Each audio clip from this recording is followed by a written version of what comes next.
That industry is so rough. It definitely gave me the character that I have. It taught me a lot, but it's just a different world that a lot of people are not even aware of, and it's a lot on your mental, and late nights, alcohol, and like just the smoke in the air. Even if you're not smoking, you know, you leave and you feel like you did smoke cigarettes. It's so unbearable that I decided to sign up for college. Welcome to Rise Above. In episode 6, we are joined by Val, a South Florida native. Val's story is both inspiring and raw. She's a survivor and a fighter who's faced numerous challenges. Join us as we delve into her journey of triumph, perseverance, and unwavering strength.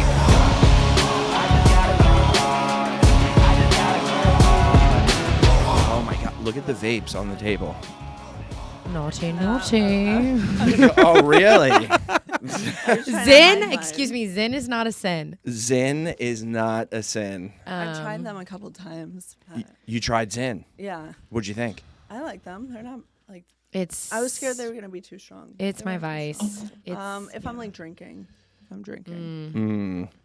My ex-wife used to do... Wait, you used to do Grizzly? Why are you going to tell people this? We're telling the world. No, so did my ex dip too. Oh, really? Yeah, it's okay. Snuff? Snooze? Yeah. And then she definitely threw a lip of skull in one time. Oh, yeah, that's hot.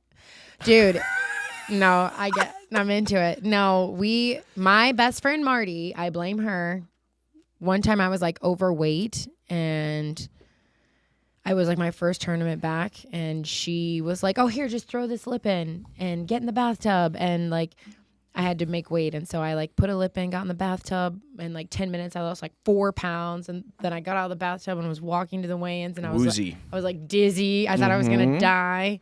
And then I just started doing it with everybody. Because when you're on the road traveling and like everybody else is cutting weight, you're just like sitting there playing cards, putting a lip in. Like, yeah, it was something to do. Such a bad habit. But Do a lot of the guys in your gym Zin?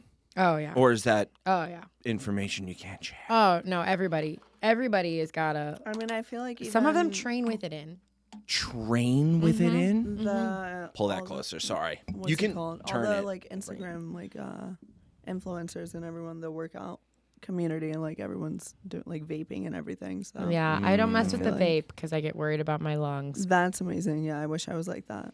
I know a fighter who vapes. Oh my God, I was so impressed. And I'm not going to Has excellent cardio. disclose if it's a female or a male.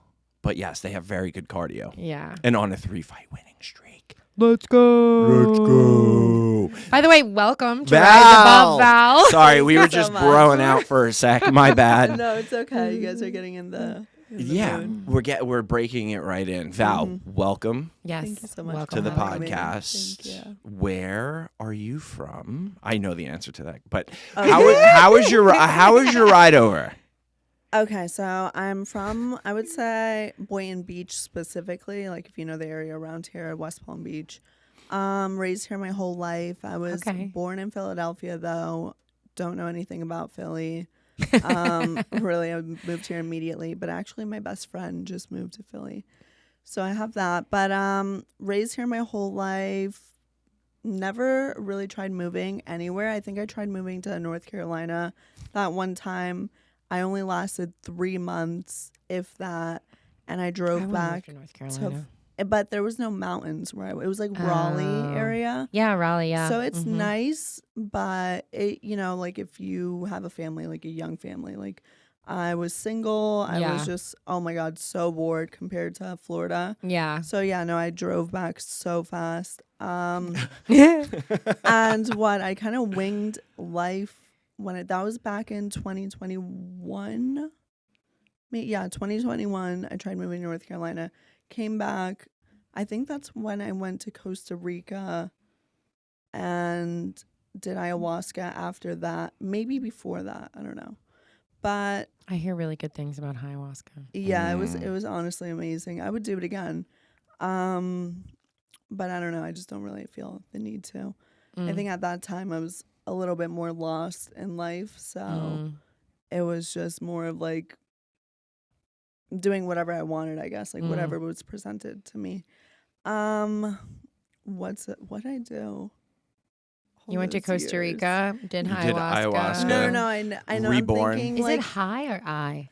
Ayahuasca. Ayahuasca. Hi. We can call it ayahuasca. No, I've been saying it wrong. I like ayahuasca. I was today years old when I learned I actually, when you just said that, Ayahuasca. I was like, have I been saying it wrong this whole time? No, Is it ayahuasca? ayahuasca? No, it's me. Okay. I've been saying it wrong the whole time. So yeah, no, I went to what did I do after I came back? Okay, so I came back.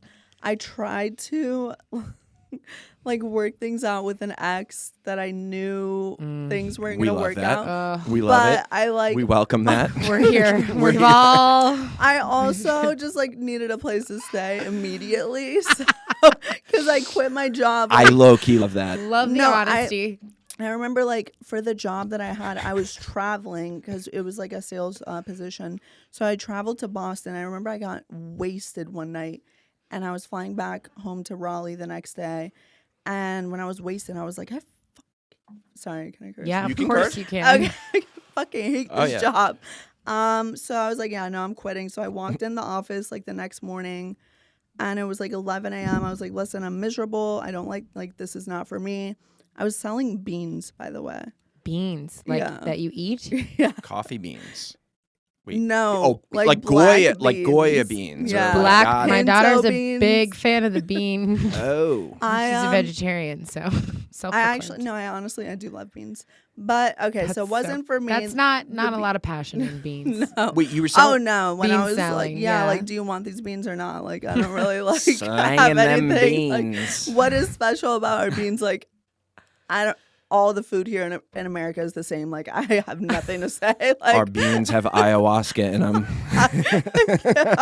Like, this is my sales pitch. The best beans Here are the around. beans. Here's what they look like. Do you No. want them? Yes or no? Exactly. And I just couldn't get through to, customers or clients. So drove back, moved in with the ex for a little bit. That just immediately did not work out. I remember I woke up. Let it all I out. was taking like the most amazing nap ever. I was so tired. I went to the beach all day. So, like that after sun that nap. post sun nap. I was yeah. I had a great day too. Took a nap. I woke up to like him like shaking me. He's like, yo. And I'm like, what? Like, does this guy want? He's like, he went through my phone and didn't see things that, they shouldn't have been there. Whatever. So he got upset. He's like, honestly, the next day, like, I slept on the couch that night. The next day he told me, he looked at me. He's like, honestly, like, if you don't get out of my house, like, I'm probably going to put my hands on you. And like in the most calm way possible. And I was just like, yeah, I'm going to leave. So I moved out like immediately. Moved in with my girlfriend for a little bit while I got back up on my feet. I was there for like 3 months. God bless her. She's amazing. Erica, love you. And then I got my apartment. And then that's when I was kind of like, what am I doing with my life?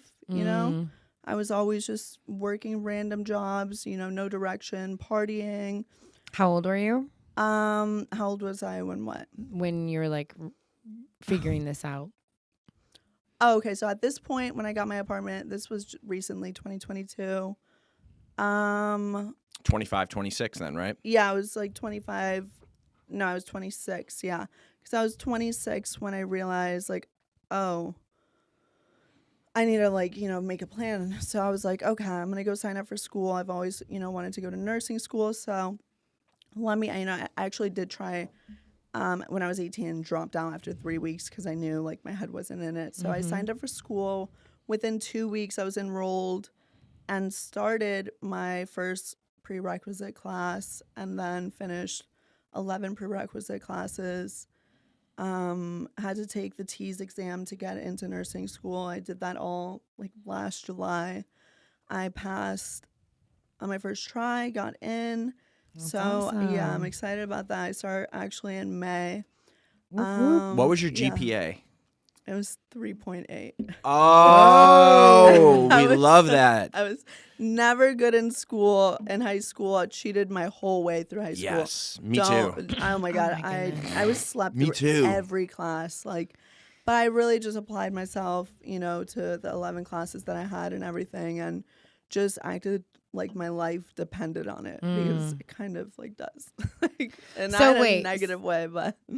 So wait, like, can we rewind it a little bit? Can we go back? Of course, yeah. So you said much. you grew up here. Mm-hmm. Like, what was the family dynamic like? Did you come from a loving family, siblings? Like, what was the dealio? Yeah. So my parents were together up until 2nd grade. I remember they had a really nasty divorce. I won't really get into those details because I do love my parents. But yeah, really nasty. I was definitely dragged into that divorce. I was probably 11 at the time. So just a lot of like tension between my mom and my dad. My mom ended up remarrying when I was like in 6th grade. So I've had my stepdad since 6th grade. My dad ended up remarrying, I think like maybe 10 years ago now. So yeah, they're both remarried now, but growing up, I don't know, like scared they're gonna see this, but no, they did their best. Yeah. No, exactly. Exactly. It's just growing up, like you imagine your parents like they know everything. Like these people, they have it going on. Like they are set. Like I better, listen to them when it comes to certain things. But yeah, then you realize your parents are just people that were thrown onto this planet and they're just trying to figure out everything, just like we all are trying to figure everything out. Yep. So it's just what? No, it's funny sorry, I didn't mean to cut you off. Ahead. It's funny you say that because I feel like this pops up in a lot of our episodes. It's like we look at reoccurring theme. We had some past guests who experienced their parents going through a divorce, and I would say in most cases it's usually a rocky divorce, and the kid is impacted significantly. And I mean, at least when you look up to your parents growing up, right? They brought you into this world, and you would expect them to do it perfectly. And people aren't perfect. Yeah. And listen, don't get me wrong. There are certain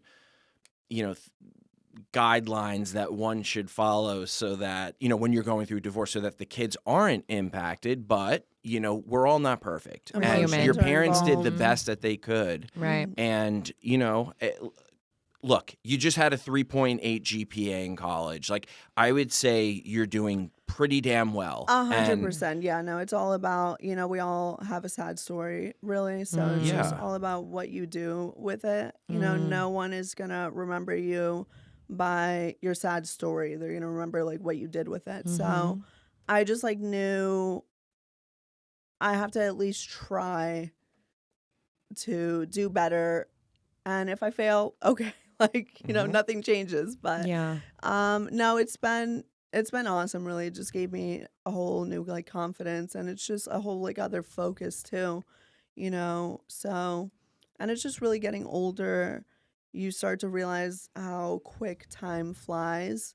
So, I mean, we're already in March, so feels like New Year's was like yesterday. It's insane. The time flies by in life. You only live one life. Yeah. Yeah. And those petty things they don't matter. Yeah, they really don't. But in the moment, there's this YouTube series called The Dictionary of Obscure Sorrows, and it's like all these random made up words. And one of my favorite words is, I can't fudge, what's it called? I can't remember the word, but it's basically this concept that the older you get, the faster time goes. And how we feel it, just like circling, like getting closer and closer and closer, faster. And yeah, I remember watching that video on YouTube when I was like in my early 20s and thinking like, kind of having a panic attack. Like, oh my God, what am I doing? Who am I? What am I doing with my life? In your early 20s. Yeah, exactly. It's like nothing. But, but it's interesting that you have this this desire, like, oh man, like this doesn't last forever. Like I have to figure it out. Like I want something more for my life. What you said that you were like, you got your own apartment, you were in a toxic relationship, you got out. What kind of jolted you into saying, like, do you remember a specific moment? Like, can you go back and say, oh, this is when I decided, like, oops, sorry. And how bad was life prior? Let me go back even, like, how bad was life prior? I know you said everyone has their sad story, but we kind of want to hear the sad story a little bit so that we can hear the overcoming. Okay, so, I mean, we could start back to 18. I was working at Panera at the time, and I had a good job. I think I was, like, the catering manager. And my friend, I remember my girlfriend. So my parents, my mom and my stepdad just moved to Toronto. They were like, do you want to move to Canada with us? I was like, no, I'll stay. And they're like, okay, go to college. I was like, fine. So they set me up with an apartment and a car. And they're like, just go to college and work and we'll take care of everything. Oh, wow. And I was like, cool, like, that's awesome. And then my girlfriend was like, oh, like, I caught up with, like, some girl that I was, like, close with. And she was like, oh, I've been dancing and it's like a lot of fun. You make a lot of money. And I'm like, cool. Like, where? Like, she told me where. And I was like, oh, like, she's like, you should, try it. Or maybe, I said I should try it, like, whatever. So I tried it and then just fell into that hole. So I started dancing, quit my Panera job, dropped out of college because I was like, I'm just going to, I remember it was like 10 a.m., went to admissions, dropped out formally, went and got wasted like an hour later with my girlfriend. How like much of school did you go to? Nothing. 3 weeks. Like, really? Like nothing. Wow. I just knew I'm not gonna put any energy or effort into this. So let me not like fuck up my GPA for the future in case I want to come back. So I kind of always had hope for myself, but I was like, yeah. No, you're like, I'm gonna fuck around now, but later. No, it was like so planned out to ruin my life for a couple of years. We love that. We love that. I didn't plan it, but I wish I had. Now looking back, that was a good idea. I like that. I thought, I just didn't think actually. So I started dancing. I was at one club. It was kind of dirty. Didn't, whatever. So I was kind of like icked out by dancing, by, stripping. So I was like, let me go start cocktail waitressing at this nicer strip club. Supposedly, it was nicer. So I started cocktail waitressing, and I remember I got my another girlfriend to start cocktail waitressing. And this is actually kind of a funny story.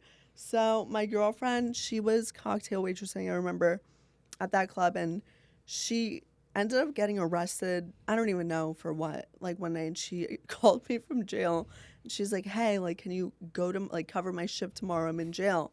And I'm like, yeah, I got you. But at that time, like, I'm so irresponsible. You shouldn't trust me with anything. And I'm pretty sure I got wasted. Didn't cover her shift. She ends up like getting fired. And then they like pull us, like, because they knew we were best friends. They pull us into the office. They're like, listen, we think you guys would do so much better as strippers. So we were like, yeah. They're like, you can drink on the job. We were like, wow. Yeah, cool. Wow. Like, we're 18 years old at this time. So like, that's, oh my gosh. That's so, I'm in. Sign me up. I can drink.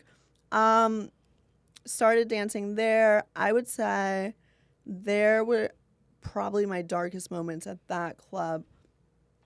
Did your parents know? My parents, yeah, my mom always knew. She always like supported me.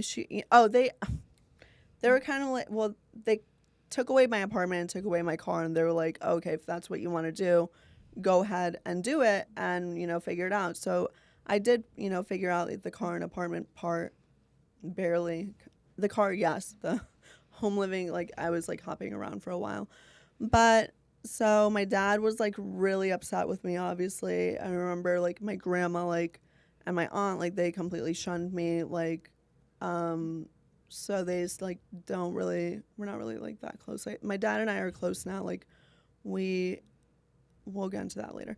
But so started dancing, but yeah, at this club, like I was drinking so much, I was blacking out every single night. Like it was so bad, and just Do you remember why? Probably because of the drugs I was taking too. Blacking out.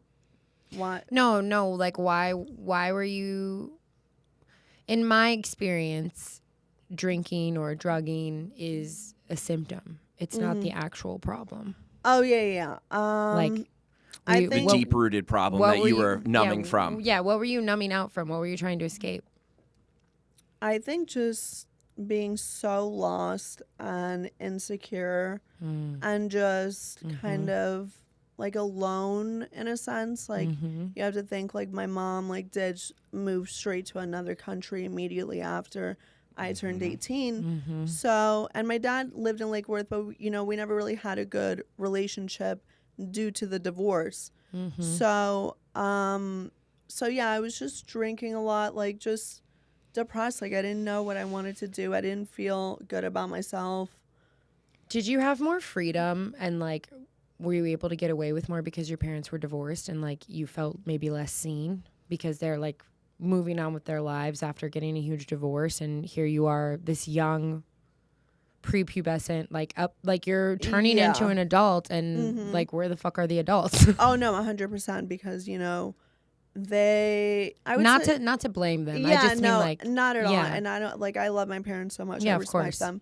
But yeah, no, 100% that divorce was to blame for my wild just escapades. feeling lost. Just being lost. Yeah. yeah, just being lost. 100%. They were still that 11-year-old little girl. Yeah, they dropped the ball with me hardcore, but that's fine. You know, they did their best in their eyes at that time. So, you know, that was their reality. And they, you know, it's the past. So that is something that, you know, I definitely, it took me some time to get over and to even figure out, like, what is the problem? Like, and it's funny because, you know, nowadays people are always talking like, oh, you know, that girl has daddy issues. You know, honestly, like, I think with me, it was more if I had, like, mommy issues, which, like, I don't know, I was just kind of realizing that and just really just picking yourself up. Yeah, you were just surviving. Yeah. You were surviving the only way you knew how. In survival mode for at least 7 years, maybe 8 years. So. And you're doing this all on your own. Like I had, honestly, my girlfriend the one who they told us we should be dancers instead of waitresses. She was not, like, she was like my sister throughout everything. Like, we had apartments together. We rented a room together in, like, the most disgusting house I've ever seen in my entire life. And we lived there together. Like, we went through hell together. So I did have her, but other than that, no, I didn't really have, you know, family or a boyfriend, really. Didn't really get I think my first serious boyfriend I got when I was 22, and that was like 4 years, and that was just another terrible. How much? So I do think this is a problem in our society. So you talked about just being lost and then the insecurity as to why you were numbing out and drinking and doing whatever on the job. But from my experience, my first year of college, at 18 years old, I went away to college. I was so lost and confused and fearful. Yeah. Almost, I mean, after doing work on it, there's absolutely no resentment, but I was creating all of these resentments in my head towards my parents, who I decided to go to school at Albany and play football there. And like they had for some reason, I was just so lost and insecure and I didn't know who I was. And then, you know, society, the pressure of, well, I need to go to school. I need to get a degree. I need a degree in order to get a respectable job. Well, what our society calls a respectable job. And then there's like a checklist. Like, there's a do these things and you're a good girl. A checklist, exactly. Boy. And if you're not playing sports, then you go get that job at Panera Bread or wherever it may be, making $8 an hour. I think that was the minimum wage when I was younger. And it's like, how do you expect to survive off of $8 an hour? So with that, if you don't mind me asking, how much does a stripper make in one night? On a good night? On a good night, well, it depends. Like it's such a hit or miss thing. Honestly, like my best night was only $10,000. Oh my But like there's God. girls out there that, they're making like $60,000, like $20,000. So Jesus. it's Holy. yeah, that's like every once in a while, but I would say like a good average is like 2,000 like dollars. Like $2,500 to $2,000 yeah, like ish. for a normal night, and then there's nights where you walk out with $20 or $80. So Yeah. it's really just But the average is up there. It's in the thousands. Yeah. So if you look at Panera Bread, work 10 hours, you make $80 to $100 versus $2,000, yeah. $3,000. That's a no-brainer. And you're 18, and you get to drink on the job, and then you're rolling in all this dough. Yeah. And I can't even imagine, like, oh my gosh. Val, we get it. Like it makes Wow, sense. no, like of it course. makes sense. It's like so funny, yeah. Like the people that like, because the people are just such haters. Like they're just. I would get backlash like from other girls that I went to high school with, or whatever. And like, oh, you stripper whore, like trying to insult me. And I remember thinking like, do you think I don't know like what I'm doing? Like you think I'm like that's not like hurting me. Like you can't like insult someone on something. Like I know I do it. Like I admit it. But so yeah, but like I think it's just all jealousy really and insecurities, and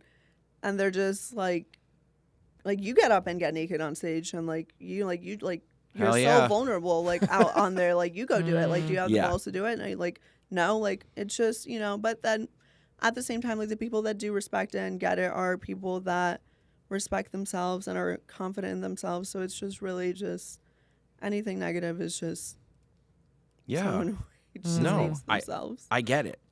I mean, if I'm looking at, if there were like more male stripper jobs, I think I would have been a male stripper.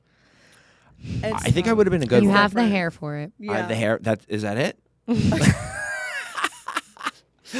No, but yeah, I get it. I mean, that's going into college at 18 years old is a very confusing time, and I think there should be more support. What I wanted to do either. At that time, I was trying to go into the radiology program, so I was just, it's just again like you said, society just pushing like, okay, you should do this, and I was just like, hold on, like I don't even know if this is, if I want to do this. So it is, nice going back to school at 26, 27, whatever. It's something More mature. Something I knew that I wanted to do, and I knew I was going to put the work in and not waste anyone's time. So what do you say to kids who are feeling like that right now? Like kids who are 18, they're about to go to college, they're lost, they're like, I don't even know if this is what I want to fucking do. Like, what do you say to those kids? What do you think? I would say just honestly keep trying with anything. Like just do something. Like if you don't like it, move to something else, but don't just get stuck in a rut where you're like, oh, like, like poor me, like, or, get depressed. Like you have to pick yourself up. Like you just have to keep it moving. Like, if you sit there, it's not nothing's gonna fix itself. Like you have to get out there. And also like to the kids, like younger, like especially to the females, nothing that you think like matters so much like right now to them, like nothing actually matters. Like oh my God, that like is 10 so years, That's very like the things I was worried about, I was like, oh my God, yes. like Amen. and they really need to like master not caring about what people think. Yeah. Because I spent so much of my early 20s caring about what people thought, and it's just such a waste of time. It's like, who are these people to me? Like, you're not even in my life. Like, this is crazy. Yeah. And it's just like, okay, like, I'll find the people that do like me and do enjoy, my personality in that way. And those people that don't like me can go find their people. So it's just, it's rough, though. It's only getting rougher for them, too, with, social media. I was just going to ask that. Do you think it's amplified via social media? Oh my God. I don't even. Are you kidding? I know. I'm done. Ugh. If I was Dude, a female, it's just so mind-boggling to me that, like, all of a sudden, out of nowhere, someone can post something good or what, like a picture that they think is great of themselves, and anyone anywhere in the fucking world can say something negative, and like the impact that has on especially kids, like a child's brain, and the way their brains are adapting and growing, and like the negative. Oh God. Yeah, it's crazy. It's absolutely crazy, and it impacts young kids. I am scared shit for my daughter to go through that. I mean, she's going to one day, and and look, I mean, I'm not going to control her. I'm not going to say no. Right. You can't have. I mean, I'll talk with her mother, and we'll come up with a happy medium. But it's like eventually one day she is going to be on social media, and I'm like, oh man. Oh, you're so nervous. Dude, I can't imagine. Yeah. I mean, I hope, we've raised her correct. Is there a correct way? But we're all just doing the best we can. I hope she understands social media. I think it's so important when you have social. Like, this is what I just like. It sounds so dumb, but I just keep thinking, like, as long as they know how loved they are, then these outside voices don't get in as much. You know, like when you teach kids to have a strong wall, like a strong boundary, like I am a fucking child of God of inherent worth and value, and like then that shit can't get in. But when you come from, and look, like I'm not blaming our parents, but there wasn't a lot of awareness around that when we were growing up. So I think that's what's so beautiful about our generation is we're really trying hard to teach kids how to like hopefully love themselves so that negative shit doesn't have as much of a lasting effect. Yeah, no, it's tough. But I did want to ask you, so you said that, I want to go back for a second. You said you had some of the darkest times at that club. You were with your best friend, you're young, getting drunk, doing drugs. What do you want to share, like kind of what your rock bottom was? What were some of the darkest times, if you're comfortable? Yeah, I'm there were so many. No, I'm kidding. I'm kidding. You're like, honey, we've got a lot too. Don't worry. We have plenty of bullshit going on. I'm thinking one of the darkest times. Okay, so one of them I'll start with. My girlfriend and I, Marissa, we just got thrown out of where we were living, which was some guy she was dating, because he just went through her laptop. So these we're men, yeah. These men out here, men controlling. Stop going through their phones, their laptops. Women, their hide your phones, hide your laptops, pagers. Leave them alone. Leave them alone. No, seriously. I mean, so yeah, at this point, I think I'm 21, and we're homeless. We're like driving around. I'm sorry, that's not funny. Dude, it's because you know it too, so it's so funny. Well, you turned out you're a success story, so that's why I'm laughing. She rose above. Sorry, go ahead. Oh, it gets so much worse. So, what? Homeless. So we finally find a room to rent through this guy that, like, a mutual, whatever, he had a room for rent, and it was like a house, maybe 5 rooms, and it was just the most filthy house you have ever seen in your life. And it was just, just kids partying all day and all night. And it was just we shared a bathroom with this other guy, and it was just, I remember he used this cheap bleach, and just the smell of it, like, I'm scarred. And it was just so, like, gross. We slept on an air mattress. Yeah. Oh, nice. So we had the two of you. Oh, nice. We had an air mattress, and I remember at that time, Marissa, shaking her head right now. So my friend, she cut that part out. So my friend, she's dating some guy, so she kind of like has his place to go to escape to sleep at. But I'm not really dating anyone at this time, so I'm stuck sleeping in this like air mattress. Oh, God. And on top of that, I'm like so depressed, like don't want to work. Like, so I remember one night I was trying to have like a normal night, and I was like, I'm going to smoke a joint, light a candle and watch some Netflix on my laptop on this air mattress.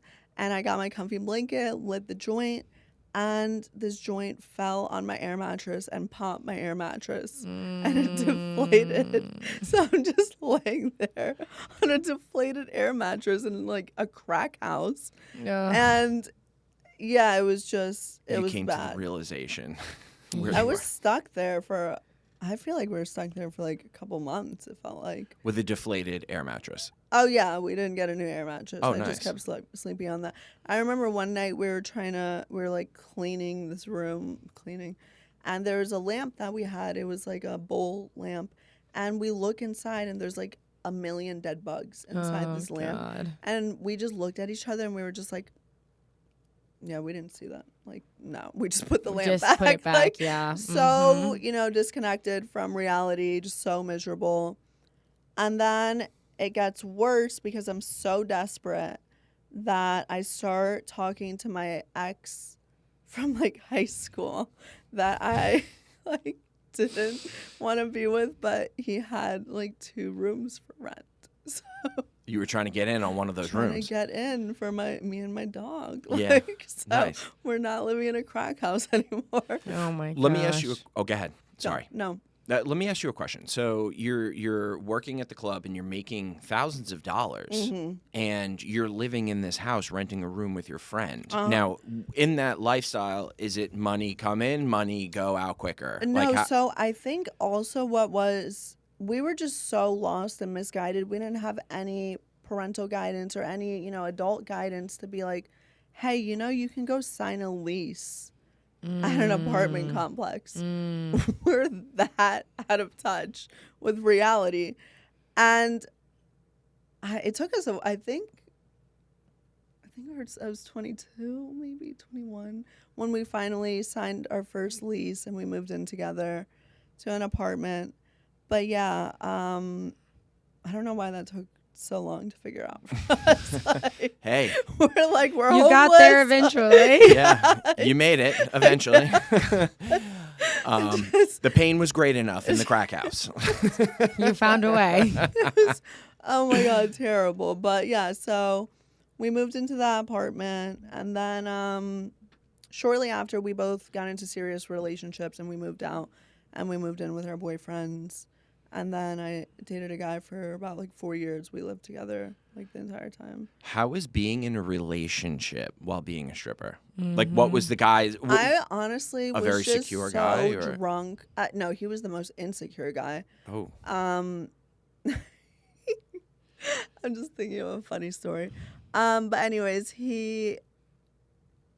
I just didn't really care. I think I was so drunk all the time that I was just like, and there was times, it was actually kind of messed up. Like, there was times, where I would get depressed, and, I'd be like, oh, I really, like, don't want to go to work. And he'd be like, like, rent's, like, due, like, you have to, like, go to work. So, like, he would kind of, like, also push me to go to work, but he was also, like... Hated your work? Yeah, hated my work. Make comments. Yeah. Oh, yeah, just, like, whatever. But, and rightfully so. I think it's, tough to date a stripper. I wouldn't really voluntarily recommend it. Yeah. But yeah, so he was. That's got to be hard. That's got to be a hard dynamic. I can't imagine being in it romantically involved with someone who like needs you to do this thing in order to provide. But he egged it on. But he also was like a weirdo. He was like addicted to Asian. Well, he still is addicted to Asian massages. Like, so I think he felt, like me doing that job, like justified all the things that he was doing too. Oh, that's a good point. So. It's a very good point. So yeah, like I think he was like, yeah, like for sure. And like, it was just like, we didn't care about each other like at all. So co-signing your line of work to co-sign his behavior, essentially. Yeah, exactly. Yeah. How long did it take before you knew you didn't care about each other? Day 2. No, I'm just kidding. It was so long ago. It was like lifetimes ago. Like, I feel like he's like, I've had so many loves since him. I don't know. I think again, I was just on like too many drugs and like too much alcohol. Like I don't really remember. Totally numbed out. Yeah, like I don't think to myself like, oh, remember that really good time with him. Like I don't have any like. He's just a being that existed in my life. Someone you were passing time with. Yeah. Mm-hmm. I have a question. So there's a lot of alcohol, drugs. You said you were drunk in the relationship with him. You're obviously not drunk or on drugs right now. So can you help me understand and our listeners understand? Yeah. You obviously put a stop to that, or at least, casually. So sorry to cut you off. No. Go ahead. I definitely have always struggled with like addiction problems. Like I just whenever I loved, I got into drinking and I just went hard with drinking and like got into, whatever else, went hard with that. And I think most of it was when you're running from demons, like when you have demons, like it's easier to not really like go into benders, like when you're not running from anything. But yeah, no, I did manage to kind of like clean up my drinking. I stopped dancing for a few years. After COVID, I started working at a yoga studio. So that definitely helped. I wasn't like around alcohol as much. So, and then like I would go out and drink, when I wanted to. So I was kind of able to like pace myself. It was like weird because I was blacking out every night. Like my early 20s, but I don't black out anymore. Like I think the last time I blacked out was like 2 years ago. But still, I just I don't know. It's just really what happened? Can I ask you what happened during COVID? During COVID, at that time, I was using prescription pills for about the entire relationship, 4 years. And I was just like a zombie. I remember being on the couch. But you couldn't work, right? No, we couldn't work. Yeah. Yeah, and I just like woke up and I was like, whoa, like I'm out of here. Like I remember like dumped him like on his birthday, left, started dating another guy. You didn't have to get him a present. I did not. I mean, the gift was me leaving. So yeah, no, that's like when another chapter of my life started, I would say. Started working at a yoga studio for a little bit. Then I started serving for a little bit. And then I went back to dancing. But yeah, no, it's different because I don't know, now my life is together. Like, I don't really I don't know, like when I drink, I'm not really, I don't know, going insane, like subconsciously. Like, A question. So with you were working at a yoga studio, you stopped dancing for a while, and then also you got off the prescription pills. Yeah, I went to detox. Yeah, which is amazing, by the way. And that first step in voluntarily going. Well, I mean, yeah, I'm sure you had support around you, people pointing it out, but there is a little piece of willingness within one when you actually physically walk into a detox. And I have experience with that. I would say it was 100% my decision. Like I was like, yeah, because it was giving me anxiety. Like the medication was doing the opposite of what it should have done. It was giving me anxiety knowing that I was handcuffed to this prescription bottle. Oh, that's the worst. Yeah, and it's like knowing like if CVS I've been there. Closes tomorrow, like I'm going to die. Like I'm gonna have the worst day ever. So it was just, it was definitely my decision to go to detox. And I'm glad I did. But after detox, I came back still working at this yoga studio. And then I worked there a few more months and went into serving for a little bit. Did the yoga studio, so in sobriety, so I'm 6 years sober. In sobriety, whoop, whoop. They talk about Do just the button. meditation. Hold on. Oh yeah. 6 years. So meditation, finding that spiritual contact with, a greater power. we've talked about it before on this show. Kayla just mentioned it. Drinking, drugging, these are symptoms. And that inner core work is where the problem is, whether it's insecurity, fear, resentment, et cetera, et cetera. It's no coincidence to me that, and kudos to you, because the prescription drug, I know you've told me about this, and we have that common denominator in our stories, but what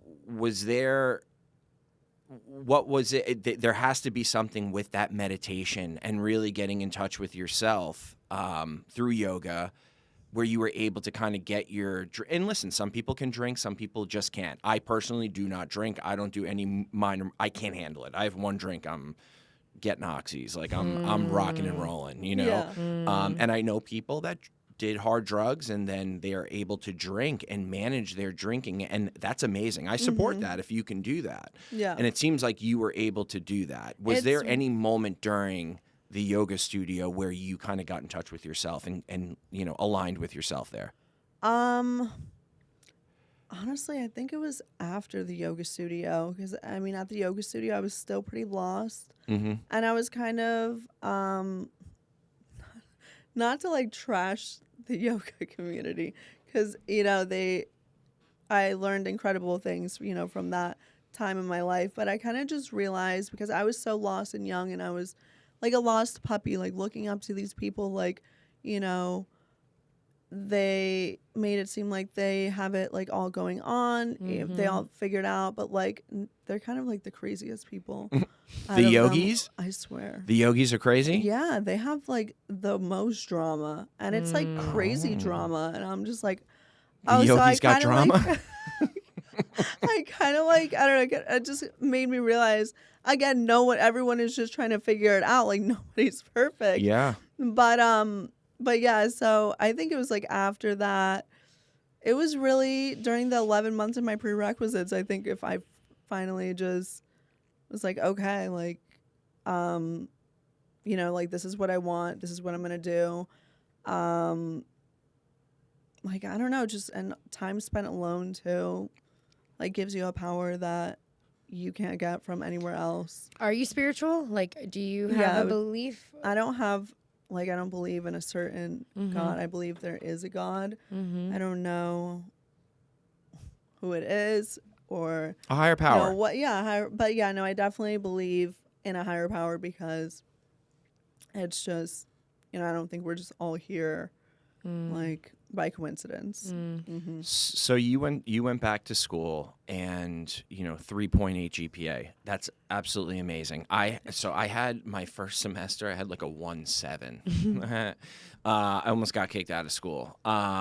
Now you really got to be doing your work. You really got to be. An idiot does not get a 3.8, right? Yeah, I did. So I hate talking about it. I'm just please. Yeah, no. This gives hope to people that are listening. I made the dean's list as well, which I didn't even know. Good for you. Wait. Hold on. I know a new one. No. Yeah, that was the dean's list. I remember I got the email and I didn't even know what the dean's list was. Like, I was like, okay, cool. Like, interesting. And then I Googled it. I'm like, oh, like, good for me. Wow, this is nice. But that's amazing. Good for you. It is really amazing. Thank you. It was nice. But yeah, you just really have to want to do it, and you have to just commit your time, really. Was the pain of not being happy at a club or blacking out all the time and doing all that, was that pain just so great that you were just like, F it, I'm gonna bury in the books and I'm gonna do what I gotta do? Because I've actually, I know you, right? So I've talked to you and you're like, yeah, I'm studying. I'm like, what? Who studies? Like, it's absurd. Oh, yeah, that's right. I'm like, that is absurd. That is absurd. That was just, that industry is so rough. But I'm grateful for it. It definitely gave me the character that I have, the strong character. Like, I don't take any shit from people, and it taught me a lot, but it's just a different world that a lot of people are not even aware of, and it's a lot on your mental, and late nights, And, the alcohol and like just the smoke in the air, even if you're not smoking, you leave and you feel like you did smoke cigarettes. So it's just, that it's so unbearable that I decided to sign up for college. I Do you remember when you decided that? Like, do you remember the night, the day? Like, do you remember where you were, what you were doing? I was in my new apartment in 2022, and I was just like, I have to do something like right now, because I was like, okay, I was like doing the math, like I would finish like by the time that I'm like 29, 30. No, I would finish by the time I'm 29. Yeah, I'll be 29. I feel like that's a society thing. I do the same thing. Yeah. I'm like, I figure out the math in my head, and I'm like, I'm not too old. I can still like do this. It's never too late. Like my big comeback to make it back into the UFC and become the champ. But I'm 38, so it's like I got to do the math. There's been a champ at 41, DC, right? I can do it. No. Yeah, he's actually had that. Yeah, I bet he has. Probably. Yeah, but it was miserable. It's just, and don't get me wrong, like I have a lot of respect for it because I survived off of it and I was able to work, 4 times a month if I wanted to. But dang. Yeah, that does sound good. Yeah, and choose your own schedule. Like I was, I was lazy. I was like, I'm not signing up to go make $12 an hour somewhere and be told when I have to be there and everything. So. Hell no. And then so now after school, what are your plans? So I just want to get as much experience as I can, like in a hospital around here. Probably kind of figure out what city I want to live in. I mean, I guess get a job first and then figure out if I want to live in that city. But I mean, hopefully do like travel nursing. Like that would be ideal. You want to travel? Yeah, I do like traveling. So, I mean, I'm single. I don't have any kids. I don't have any pets. So I'm just like, why not like pack my bags? But if not, like I'm okay with just like working in a hospital and having my routine and just, and maybe I was thinking Miami. I don't know. Miami's pretty cool right now, but we'll see where Raleigh? I am. Uh-huh. Not Raleigh. Not Raleigh. Go back. They do have good hospitals. I'll go there like for a year contract. Yeah. If it's good money, and like you have to go where the money is. What made you decide nursing? So when I got into yoga is really when I got into health, I would say. I was never into working out or anything health wise. So I got into that. What's it called? I lost my train of thought. When you got into yoga, you got into health, and then the health led you down the like. Okay, so I got path? no, that's not because I was still trying to figure out like the yoga thing was still like probably 7 years ago. So that's when I just like started learning like more about like health and like holistic, like natural remedies and just looking at like started doing Pilates and weightlifting. So I got into that, and then I knew I wanted to go for radiology. I just wanted a job like in healthcare, honestly. And then I started thinking like, cause I'm still thinking like at this point, like what career path do I want to choose? And I realized like, okay, honestly, I'm really good with dealing with crazy people and situations. You got your PhD in that. And Crazies. And there's nothing worse than, when you're I've been in a hospital before for emergency surgery and, other like plastic surgeries. And there's nothing worse than a mean nurse or like a bitchy healthcare worker. So I just like never want to let any patient feel that like, oh, like, like why is she making me feel bad about myself, or he. So I don't know. I kind of just want to be that person to, be there for them and like be the person they remember.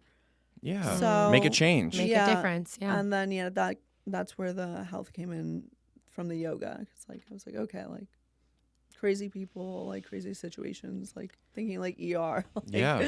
So, but you never know. I haven't even started the program, so I can get there and maybe want to work with babies or mental health. So we'll see. So to go back actually a little bit into your story, now, working at a club and then now wanting to help people. I think those are two very different professions. Now, what did your listen? Again, it's society. I mean, OnlyFans is acceptable in some conversations, maybe not in others. But working at a club, what does that do to your mental health? You did talk a little bit about just like the insecurity, the being a little lost in life. What does that do to your mental health? And I think, hold on. Yeah, go ahead, move it around. I think it's tough because it does a lot. So with females, like obviously our body image and our looks. There you go. Sorry. Okay. So working in a club, like what it does to your mental health. I mean, I would say like for me personally, like body image issues and then, your looks, like if you didn't make money 2 nights in a row, you go home thinking like, oh wait, am I like ugly now? Like, Is it me?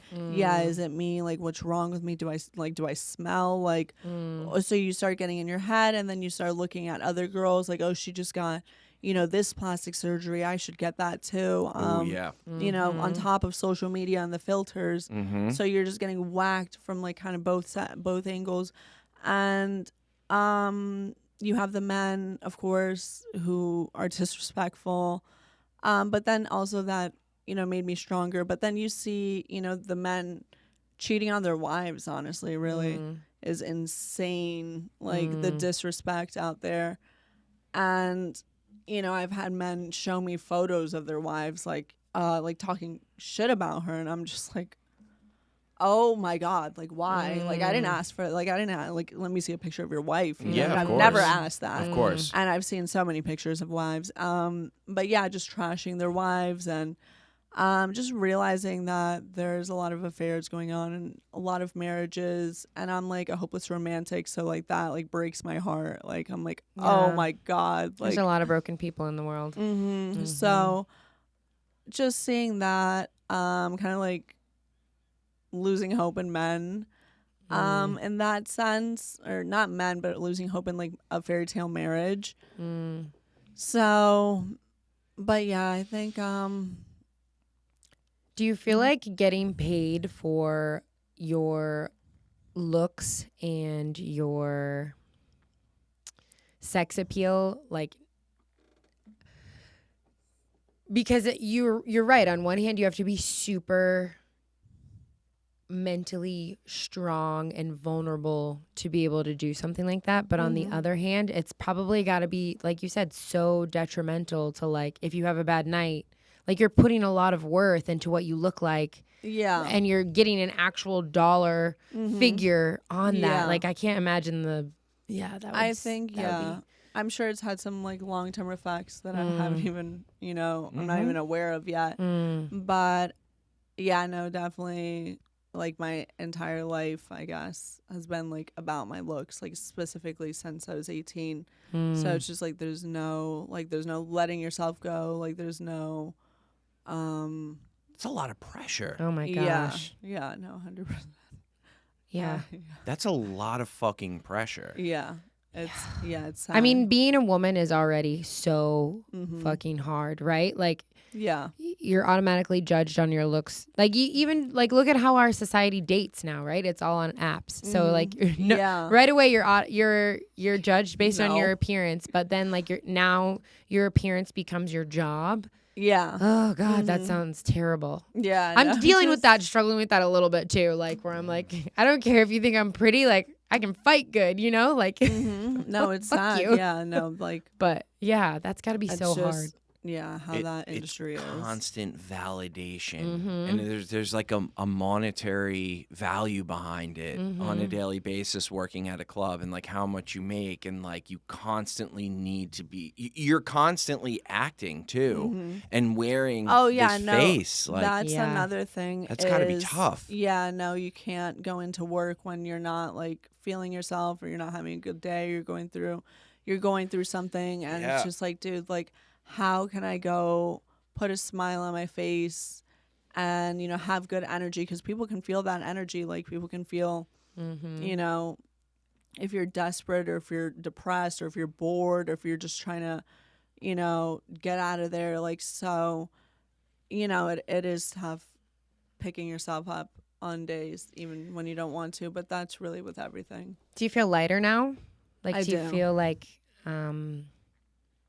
like your value is not based on what you look like anymore? Like, does it bring a sense of lightness to your life now? I think it still affects me. Still affects you. Yeah. I'm sure. Not as much. It doesn't. You don't do it, and then it just like goes away. I bet. Yeah, not as much. But I think, again, I've like gained confidence like from other sources, so that probably ties into me feeling better. But yeah, I think like I'm still like pretty hard on myself. Like, I'm like, no, I need to like tweak this and tweak that. But So I've known you for a few years, and I will call you, every once in a while for advice. Not all the time, but everyone. No, I'm kidding. I'm fucking with you.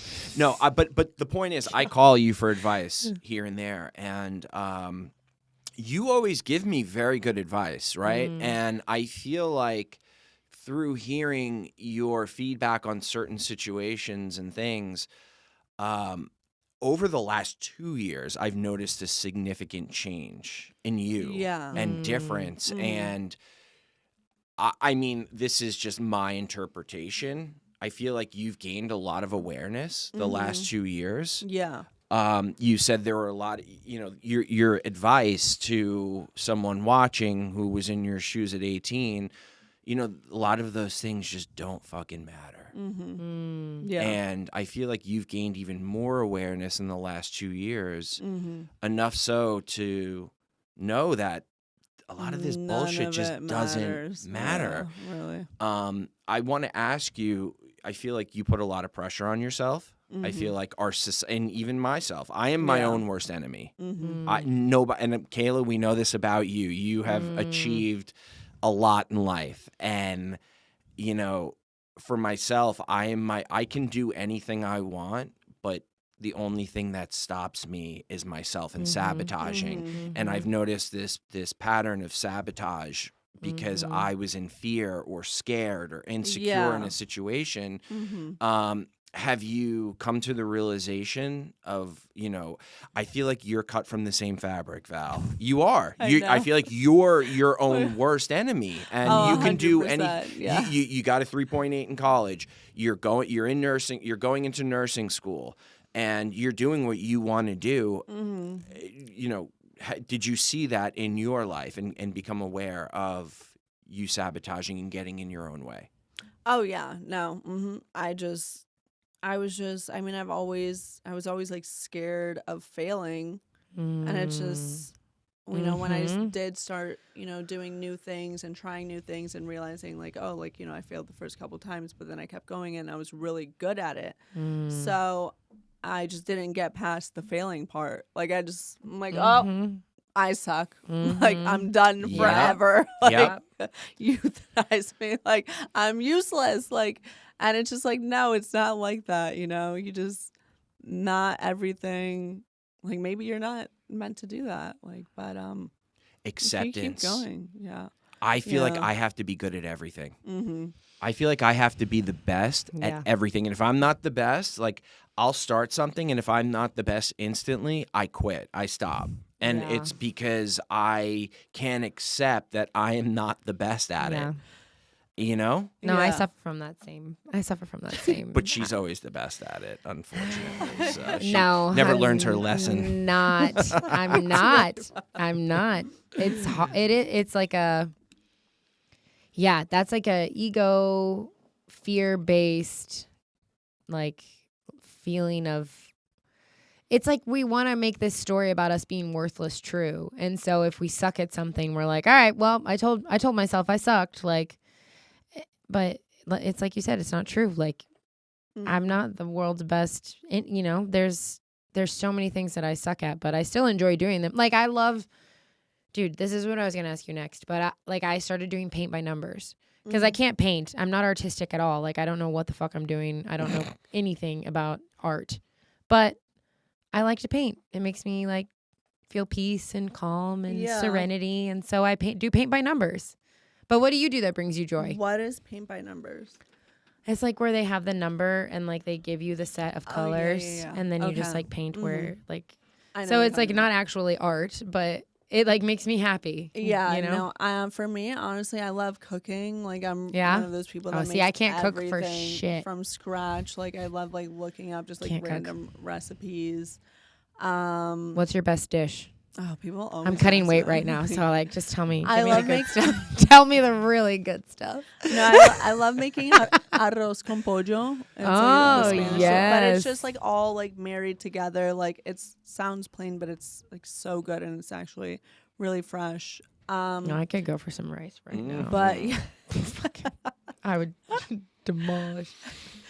But other than that, no, just I mean, it's tough too because right now, I would say I'm in a position where I kind of was just in a like 4-month funk relationship. The old 4-month funk. I like that. I'm gonna coin that one too. I've been 4-month funk. The old 4-month funk. Go ahead. No, I turned it into 4 years.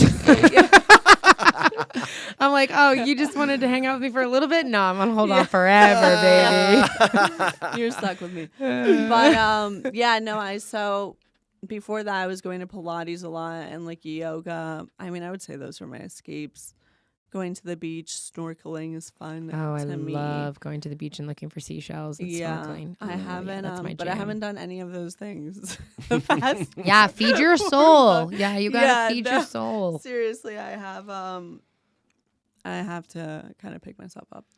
Don't you feel like when you take care of your body, it takes care of your, like you said, you started getting into health and wellness and like working out. And I find that is such a kind of like a cheat code almost to getting not just physically fit, but spiritually and mentally fit, where it's like, as a byproduct of taking care of this vessel, I start to take care of my mind and like the thoughts that come in aren't as negative. And then I start to take care of my spirit and like myself sometimes and think, oh wow, like I'm not a piece of shit human. Like you know, like yeah, when I was feeling myself the most, I was going to Pilates every day and, you know, just being active every day. It's just, I mean, you're feeling yourself. Like you're taking care of yourself. Discipline is the highest form of self-love, where it's like when you wake up and you do the thing you don't really want to do, but you know it's going to make you feel better. The gym in the morning and then sauna and cold plunge.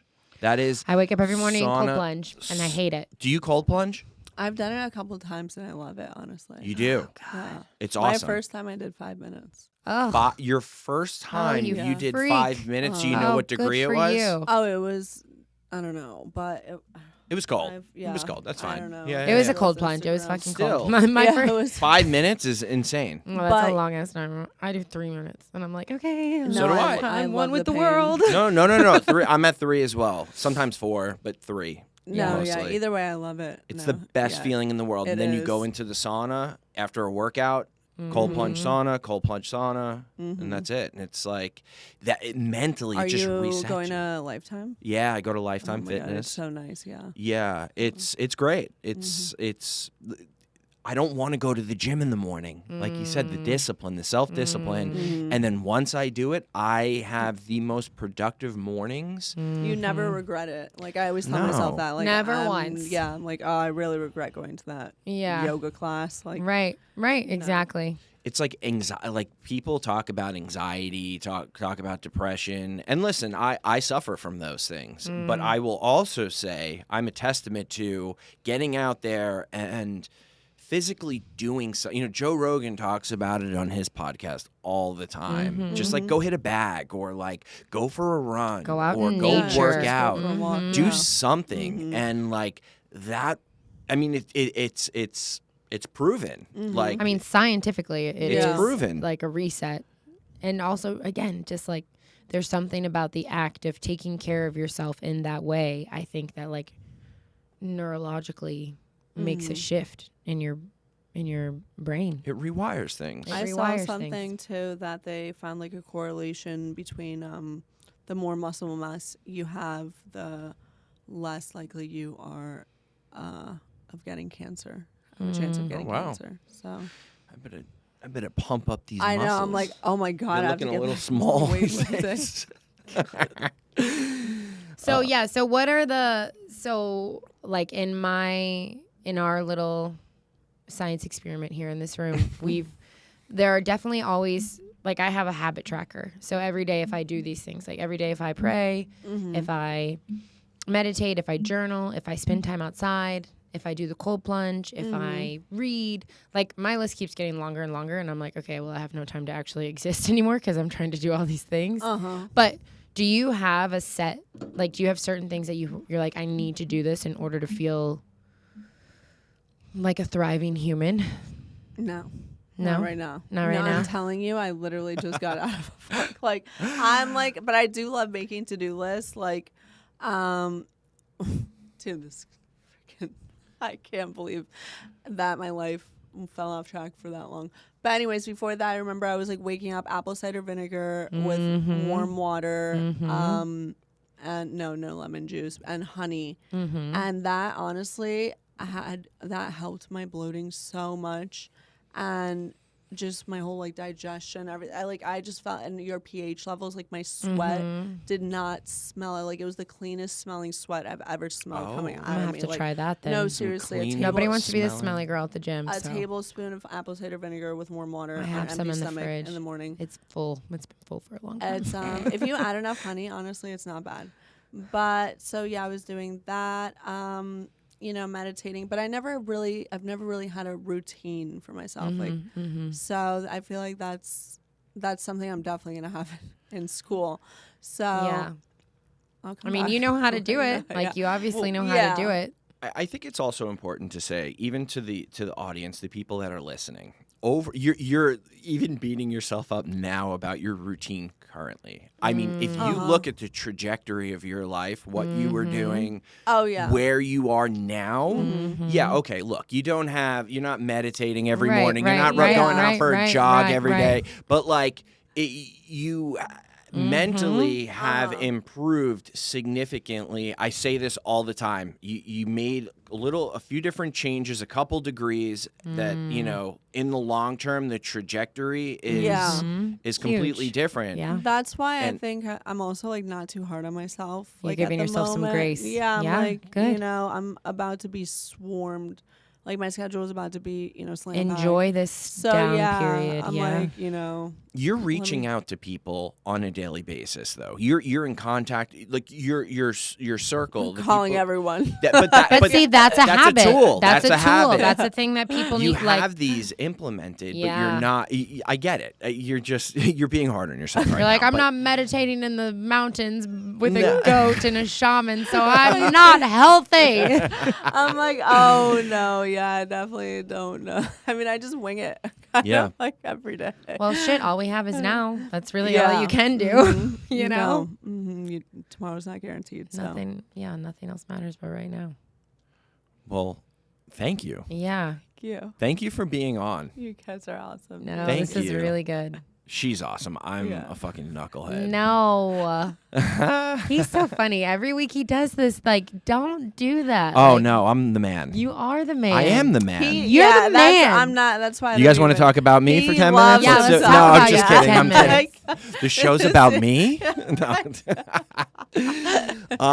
Wait, actually, really quick. I have a question for Kayla. So, quick update. How is your training camp coming along? Can you see my abs yet? Look at Kayla's got a huge fight in 6 weeks, 5.5 weeks. 5 weeks and 6 days. And change. Okay. 5 weeks and 6 days. Yeah. Biggest fight of her career. Yeah, I just signed a contract with UFC. Oh. So I'm gonna be fighting. Do you watch MMA? Do you follow? I like the UFC fights, like the big popular ones. That everyone like. I enjoy going out and watching those. Yeah. So I'm gonna fight on UFC 300 against Holly Holm, who is like a legend. She's gonna fuck her up. Yeah. Well, I am, but I'm excited for it. Yeah. I said Holly is like washed up, right? I don't know. Oh shit! I thought something happened with her. Oh my goodness. Some I don't know, or was it? Yo, Val gives no fucks. I know. No, she's older, but she's good. She's very good. She's still very good. technically. I mean, she's got a high fight IQ. She's been in the top 10 for friggin' 10 years now. Like, she knows what she's doing. But there's a new sheriff in town. Ooh, wait. To the new sheriff in town. I love it. Oh, you got this, Kayla. Yeah. We love it. What a badass. Well, thank you so much for coming on. This is great. Yes, Val. Thank you. Oh, we wait, love you. hang on. I'm going to come What, back. the question? Yeah. Well, I feel like she kind of did. Can you just do it? Just yeah, of course. Yeah, so for the listeners, right? You did answer this a little bit before about, let's say, that person who's remember your rock bottom. Let's you know what? I'm gonna switch it up. How about the person who is caught up in the drinking every day, the blacking out every day, the prescription pills, going to CVS. CVS closed at 10 p.m., so you can't get the I used to doctor shop. I used to pharmacy shop. I get it. What would you tell that person that is stuck in the blacking out all the time and just unsure of life and where they want to go and just confused about life? That you're gonna miss out on so many beautiful and hilarious moments in the future if you don't pick yourself up and act now. Because what if you die tomorrow and you didn't even pick yourself up yet? Like, you didn't even. So it's just give yourself That's not living. that You haven't chance. even lived yet. Yeah, like give yourself a chance to experience life, because drinking yourself numb is not like you're just zombie mode. But just know there's so many loves you're gonna meet, and there's so many funny people you're gonna meet. There's hope. And there's so many great opportunities that are gonna come across, and there's gonna be plenty more sad moments that you'll get over, and there's going to be more heartbreak you'll get over, but that's life. And just think of like your friends and your family, honestly. Like, don't you want to keep laughing with them and having a good time? Because that's me. Like, I'm goofy. Like, I just love laughing. Like, I'm like, but I think that's so beautiful, right? Like, what you're saying is it's so simple, people sometimes miss it. Like, yeah, of course life is going to be shitty sometimes. Like, of course you're going to have the 4-month funk. Of course you're going to have lulls or downs. But, like, life is meant to be lived. It's meant to be experienced, not numbed, not zombied, not, it's meant to be, like, we're alive. Like, it's meant to be. What if, sorry to cut you off. No, come on. Bring it. What if, like, the next lifetime, like, you just have to watch your life as a movie on repeat. Oh, so it's no. like, that's how a really entertaining good thought. are you going to make this movie? Make it count. Yeah, make it count. Like, oh, look at me. I'm still on the floor. On the is that my own vomit or is that somebody else's? the deflated mattress. There I am. Look at that lamp full of bugs. Yeah. Oh my God. Yeah, That we lamp's definitely saw that. That's great. Well, thank Oh my you. God. Yes, thank you so much. Thank you, Val. And by the way, cheering for you, rooting for you, praying for you in nursing school. That's awesome. You too. And with best your of luck. fight. Best Thank of luck in nursing school. I will come back after. Yes. I'm going to call you. I'm going to be like, hey, I think I did something. Like, what does this mean? And you're like, it's me, Kayla. girl, go to the fucking doctor. Like, It's me, Kayla. your arm is broken. It's me, Kayla from Rise Above. I'm just calling to check in, see how you doing. Post-interview follow-up. I have something sticking out of my arm. Can you tell me?